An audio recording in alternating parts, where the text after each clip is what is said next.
पूरी किताबों को उठा करके मोतसिम बिल्लाह के जमाने में बगदाद के दरियाए दजला में फेंक दिया था। महीनों दजला का पानी नीला नीला बहता रहा। आइए पीछे वाले को दिक्कत नहीं, इधर आके खड़े होकर देखिए, यहाँ पर कोई दिक्कत नहीं। बताया इल्म आसानी से मिलता है। आज दुनिया कुरान पढ़ती है, रिसर्च करती है, अंतरिक्ष में जा रही है, चांद पे प्लॉटिंग कर रही है, सूरज की शौक की रफ्तार कर रही है, दरियाओं में रहने वाले पेट्रोल का डीजल का पता लगा रही है, गैस को पता लगा रही है, मादनियात खोद रही है, पहाड़ तोड़ के सोने चांदी निकाल रही है जनाबे वाला, और सितारों की गर्दिश और सफर का तायुन करती है कि इसकी रफ्तार 30 सेकंड में कितनी है। दुनिया यहाँ बैठे कुरान सीख करके, कुरान पढ़ करके, कुरान समझ करके दुनिया ये सब काम कर रही है। जिस कौम के पास ये खजाना है उस कौम ने कपड़े में कुरान को लपेट करके ऊपर वाले सजा दिया। माशाअल्लाह 3 बार झूमेंगे, सर पे रखेंगे, सीने से लगाएंगे, जिंदाबाद जिंदाबाद मुसलमान जिंदाबाद। अरे ओ मुर्दाबाद लोगों, कान के पर्दे खोलो, कान के पर्दे। उस कौम को जिंदाबाद कैसे कहा जाए जिस कौम को ये पता ना हो जिंदा क्या है और मुर्दा क्या है। हमने कुरान को सिर्फ मुर्दों को बख्शवाने के लिए संभाल कर रखा हुआ है। कोई मर गया ना, अब्बा मर गया, अम्मा मर गई, खानदान कोई मर गया है, मौलाना आप भी हमारे अब्बा की बख्शिश के लिए कुरान खानी करवाइए। अगर नहीं करवाएंगे भले तुम्हारी पढ़ाई हो कायदे बाहर हो जाए, अगर नहीं करवाया कुरान खानी तो आप चंदा लेने का बताएंगे क्या कौन देता बेटा शाही मदरसे तुम्हारे बाप नहीं चलते हैं, अल्लाह पाक चलाता ही। सुन लिया? हाँ, तुम अपनी शक्ल को खुदा के दरबार में पहचानना चाहते हो तो शराफत के साथ मुसलमान बने रहो। अल्लाह को किसी की जरूरत नहीं है, जरूरतों से पाक है। या दुनिया के लोगों तुम सब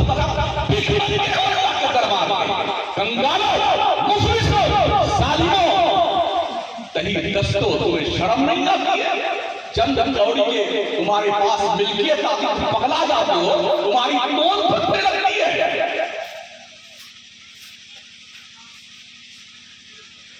मेरे मुस्तफा के दस्ते नाज पे कुदरत ने कायनात अर्ज़ स्वामी के सारे खजाने अता फरमाए थे। मालिक के कौनैन में वो पास कुछ रखते नहीं, 2 जहां की नेमतें हैं उनके खाली हाथ में। इसके बावजूद भी जिस पैगंबर के इशारे पे हम पे चांद तो टुकड़े हो जाए, सूरज वापस पलट आए, पेड़ सजदे करने को आ जाए, चरिंदों बड़ी सलामी पेश करें, पहाड़ के पत्थर अस्सलाम सलाम अलैका या रसूलुल्लाह के नगमात बुलंद करें, वो पैगंबर ये कहता हो जब मेरे मुस्तफा फतेह मक्का के मौके पे जिस सवारी पे सवार थे, रावी रिवायत फरमाते हैं फतेह मक्का के मौके हुजूर मक्के में दाखिल हो रहे थे, आपका सराय नियाज़ हदिये तशक्कुर रब के दरबार में इस ढंग से पेश कर रहा था, आपकी पेशानी ऊंट के कुहान से टकरा गई।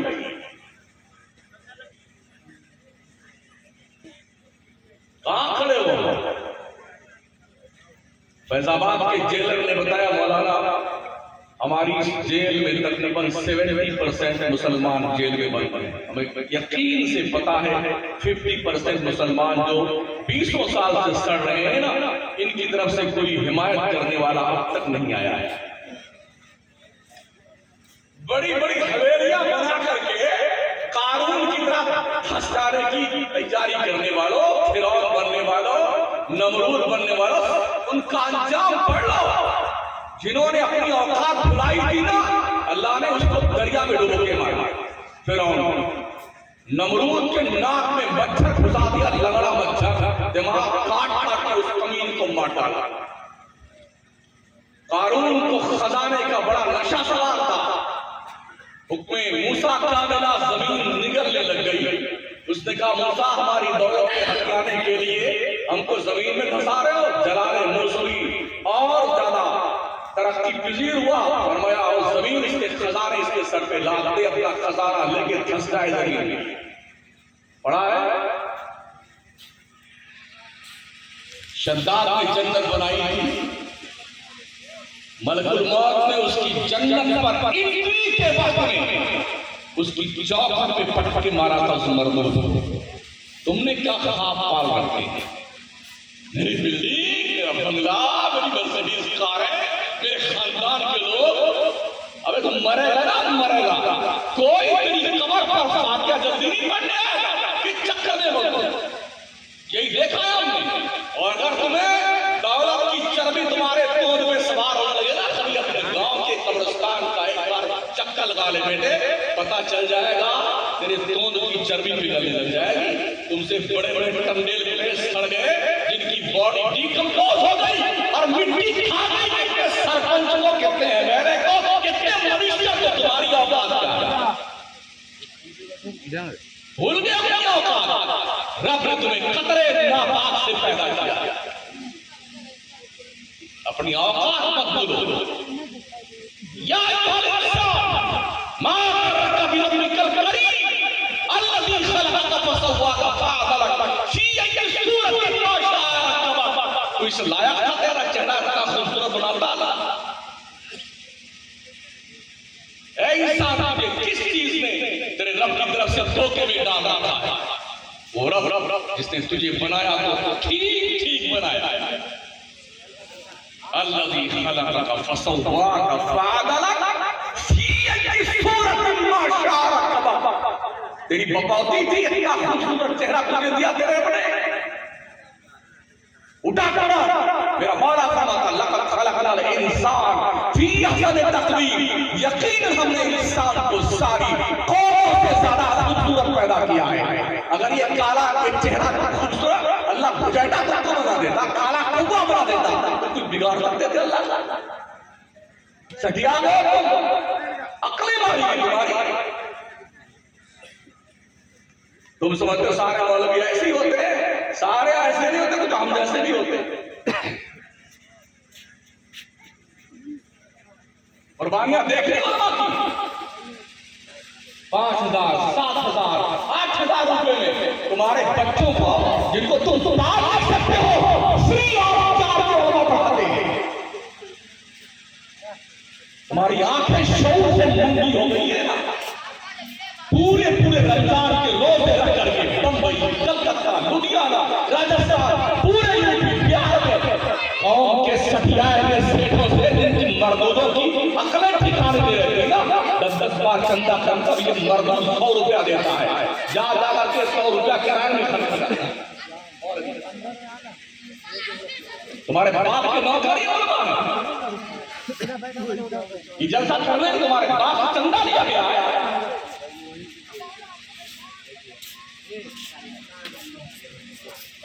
तुम्हें शुक्रगुजार होना चाहिए। इतने बड़े बड़े उलमाए किराम तशरीफ लाए, फतवा तशरीफ लाए, सैयद साहब तशरीफ लाए, ये उलमा तशरीफ लाए, नकीब मिल्लत तशरीफ लाए, कुछ आपसे कहने के लिए आए। अगर अल्लाह हमारी आंखें यहाँ की बजाय यहाँ लगा देता तो कर सकते थे। ये नाक की जो नली है ना, अगर ये नाक यहाँ से हटा के यहाँ टिका देता तो तुम काम करते। ये उसकी शान करीमी है, उसने तुम्हारा चेहरा ठीक बनाया है। तो जरा अपनी औकात देख लिया कर बंदे, पगलाया मत। चलो, ये अल्लाह का एहसान कौन परवरदिगार का, जिसने वलद करना बनी आदम, ओ आदम की औलाद, हमने तुझे बुजुर्गी का ताज पहनाया। पढ़ाओ अपने बच्चों को, हाथ में कलम दो। कलम जिनके हाथ में कलम आया 80 साल तक 8 साल में पगला गए। तुम भी कलम पकड़ लो, बस 20 साल के लिए कसम खा लो हमें सिर्फ पढ़ना है और सिर्फ पढ़ना है। लोग कुर्सियां छोड़ के भाग पढ़ो। सिर्फ पढ़ो। हमने देखा है हमारी कौम मुस्लिम के बच्चे ना दीन की तालीम हासिल करते हैं ना दुनिया की। दुनियावी तालीम का मामला ये 14% मुस्लिम कौम के बच्चे ड्रॉप आउट हो जाते हैं 12वीं पास करने या फेल होने के बाद। अरे यार नौकरी नहीं मिलेगी तो पढ़ने कौन जाए? क्या इल्म नौकरी के लिए? मियां जी इल्म नौकरी के लिए नहीं है, इल्म कौमों की क़यादत के लिए है, कौमों की रहबरी के लिए है। यकीन नहीं आता, अपने रब से पूछ। रब फरमाता है ए मेरे मुस्तफा के उम्मतियों सुनो, कुरान इन हादल कुरान यहदी लिल्लती हिया अक़वम, ये कुरान तेरे मुर्दों की बख्शी करवाने के लिए नहीं है, ये कुरान कौमों की सरबराही के लिए आया है। ये कुरान दो दुनिया के लोगों को रास्ते मुस्तकीम बताने के लिए आया है, हिदायत के लिए आया है। और हम कहते हैं छू मंतर करने के लिए दम करके फूंके मार रहे हैं। कदर करो इन उलमा की जो 7,000 में 5,000 में 6,000 में 8,000 में हमें किसी के घर का खर्चा चलता है। हम भी बहुत बड़ी मस्जिद के इमाम हैं अल्हम्दुलिल्लाह, सुन्नी जामा मस्जिद मकराना में 5,000 नमाजी नमाज पढ़ते हैं। और हमारी कौम की जिंदा दिली रहती है, हमारी की तनख्वाह 13,000 है माशाअल्लाह। लेकिन सुनो, बड़े बड़े सफियाए में शेर आगे पीछे घूमते बैठे, ये इल्म मुस्तफा की बरकत है। आगे पीछे जूता उतारते हैं तो इसे उठाता जाता है। क्यों? इल्म दीन मुस्तफा की बरकत। इसलिए अपने इमेज से नीचे बताने मुसलमान उलमा उस्ताद कुर्रा अपनी जिम्मेदारी आप संभालिए। बखिया रब का काम है बुलंदी देना। हमारी किस्मत में जितनी रोजी रब ने लिखी है, किसी का बाप एक पैसा नहीं छीन सकता, और जो नहीं लिखी किसी का बाप दे नहीं सकता। तो हम क्यों जब पगलाए तेरी सदर की एक को नमाज नहीं पढ़ता, मरदूद सदर बना बैठा है, ना रोजे का पता है सदर साहब है, दाढ़ी का पता ही नहीं, रोज छीनता है मलबूर और सेक्रेटरी साहब है। मदरसे में आएगा तो ऐसा लगेगा मुर्दा नहीं करता है, ऐसे चलते हैं। तूने अपने जेब से कितना दिया मदरसे में चलता? तुम्हारी कौम के उन बच्चों को जो मंद बुद्धि के बच्चे होते हैं, जो बच्चे कहीं नहीं चलते, हर स्कूल वाला भगा देता लात मार करके, तुम लेके आते मौलाना के पास, हाफिज इमामुद्दीन के पास, उलमा के पास, हुफ्फाज हज़रत आपकी ही डाल कहीं नहीं चला ये मार। ये इनकी मेहरबानियां मेहनतें देखें, उस मंद बुद्धि के दिल पर कुरान के 30 पारे की तहरीर लिख देते हैं। सुभान अल्लाह, सुभान अल्लाह। नारे तकबीर, नारे रिसालत, गौसुल वरा व उम्मुल खैर फातिमा कॉन्फ्रेंस, हजरत अल्लामा मुफ्ती शमसुद्दीन साहब मकराना, हजरत अल्लामा सैयद अमीनुल कादरी और साइंटिस्टों की हिस्ट्री पढ़ने वालों, कॉलेज और यूनिवर्सिटीज की तहरीर पे पहुंच करके मुस्लिम साइंसदानों को भूल जाने वालों, जब जब ग्रेलों को पढ़ो तो ये भी याद रखो इब्ने सीना कौन था। जब तुम आइंस्टाइन को पढ़ो तो ये याद रखो हस्नुल बन्ना कौन था। जब तुम न्यूटन को पढ़ो तो ये भी याद कर लो खवारिज़मी कौन था, ये भी याद करो बू अली सेना कौन था, ये भी याद करो इमाम राज़ी कौन था, इमाम ग़ज़ाली कौन था, याद करो। इनकी चौखट दुनिया के साइंसदानों ने भीख मांगी अभी। कॉलेज और यूनिवर्सिटी में पढ़ने वाला हमारा साइंस का स्टूडेंट इनके खुतबे पढ़ता बेटा, इनके खुतबे पढ़ता बेटे, तो ये भी पढ़ लेना। इन मंगतों ने ये साइंस का इल्म कहाँ से सीखा? तुम्हारे बाप दादा थे जिन्होंने सिखाया था, हमारी किताबों से, हमारी चौखट से भीख मांग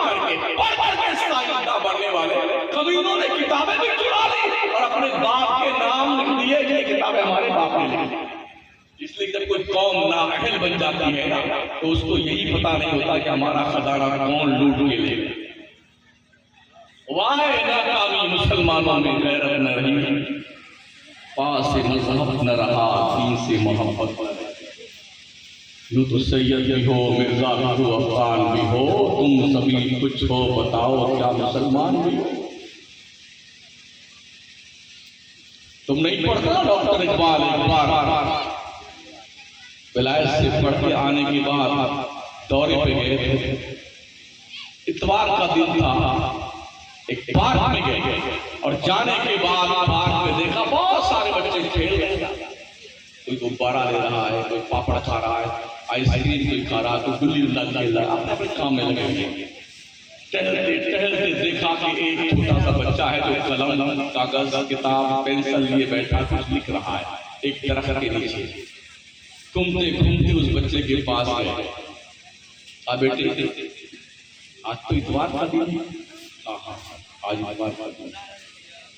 सारे बच्चे आज टहल रहे हैं, घूम रहे हैं, गुल्ली डंडा खेल रहे हैं। आज तो एंजॉय करने का दिन है, खेल कूद का दिन है। अजी सर, आज तो एंजॉय का दिन है। मगर मैं वैसे भी हमारी कौम दुनिया के नक्शे पे बहुत छोटी कौम है। अरे इधर ध्यान दो, बहुत छोटी कौम हमारी है। हम भी अगर खेलने लगे तो हमारी कौम का क्या होगा? डॉक्टर इकबाल ने पूछा, बेटे तुम्हारी कौम का नाम क्या है? कहा हमारी कौम का नाम यहूदी। आंखें छलक लगी डॉक्टर इकबाल। आसमान की तरफ नजरें बुलंद की, कहा अल्लाह ऐसे अनमोल शाहीन बच्चे मुस्लिम माओं की गोद में क्यों नहीं पड़ पाते?